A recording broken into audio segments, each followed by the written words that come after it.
Hi students, welcome to Rams education channel. ఈరోజు మనం ఈ వీడియోలో అమెజాన్లోని ఈక్వెడార్ ప్రాంతంలో నివసించే వారోని ఆదివాసీ తెగ గురించి తెలుసుకుందాం.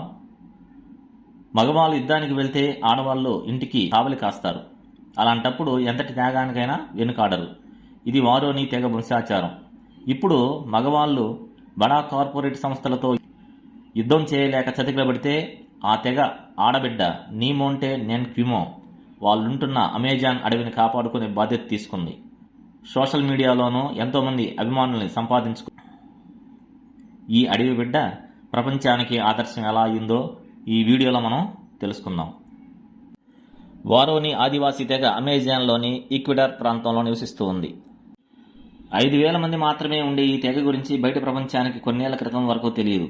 కానీ 3 ఏళ్ల క్రితం నీమోంటే ఆధ్వర్యంలో జరిగిన ఓ న్యాయ పోరాటం వీళ్ళ సత్తా ఏంటో ప్రపంచానికి తెలిసేలా చేసింది.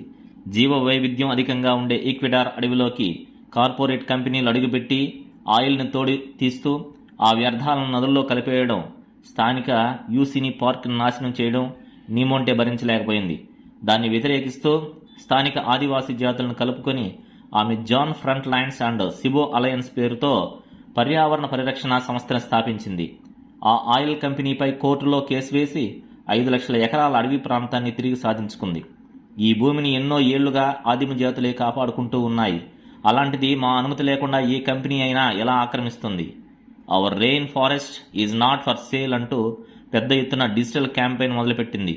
ప్రపంచవ్యాప్తంగా 3,78,000 సంతకాలను సేకరించి ప్రజల మద్దతు కూడా తీసుకుంది. చాలామంది ఆ ఆకులు అలములు ఉండే అడవి కోసం ఎందుకంత ఆరాటం అంటారు. నాదో ప్రశ్న, మీ ఇల్లు అంటుకుపోతే చూస్తూ ఊరుకుంటారా? గబుక్కుని వెళ్ళి నీళ్లు పోస్తారు కదా. నాది అటువంటి ప్రయత్నమే అంటుంది నీమోంటే. 1950 ముందు యూరోపియన్ మిషనరీలో ప్రవేశించినంత వరకు మా జీవితాలు బాగానే ఉండేవి.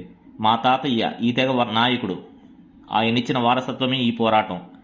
మీకు మీ వీధుల్లోంచి వెళ్తుంటే ఎక్కడ ఏ దుకాణం ఉందో తెలుసు. అలాగే మాకు ఈ అడవిలో ఎక్కడ ఏ మొక్క ఉందో తెలుసు. ఎలాంటి జబ్బునైనా నయం చేసే ఔషధ చెట్లు ఈ అడవిలో ఉన్నాయి. అవే మాకు ఫార్మసీ దుకాణాలు, సరుకులను అందించే కిరాణా కొట్లు, ఆకలి తీర్చే రెస్టారెంట్లు. జోలపాడి నిద్రపుచ్చేది ఆ చెట్లే. అవే మాకు జిమ్లు, పార్కులు, బ్యూటీ పార్లర్లు. ఏ సమయానికి ఏ చెట్టు పోతుకొస్తుందో, అది మా అందాన్ని ఎలా పెంచుతుందో మాకంటే ఎవరికి బాగా తెలుసు. అవసరార్థం ఒక చెట్టును కొట్టాలన్నా ఆ చెట్టు ముందో పాట పాడతాం.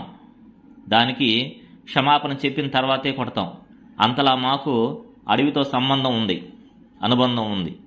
ఈ నేల అడుగున ప్రవహిస్తున్న చమురుని మా పూర్వీకుల రక్తంలా భావిస్తాం. సమాధులు తవ్వుకుని ఆ రక్తాన్ని వాడుకునే అవసరం మాకెప్పటికీ ఈ అడవి తల్లి రానివ్వదు.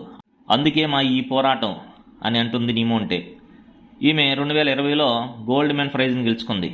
అదే ఏడాది టైమ్ మ్యాగజైన్ ముఖ చిత్రమైంది. ఇప్పుడు ఇన్స్టా వేదికగా కొన్ని లక్షల మంది అభిమానాన్ని సొరుగుని గ్రీన్ వారియర్గా పచ్చదనాన్ని కాపాడుకునే స్ఫూర్తిని రగిలిస్తుంది.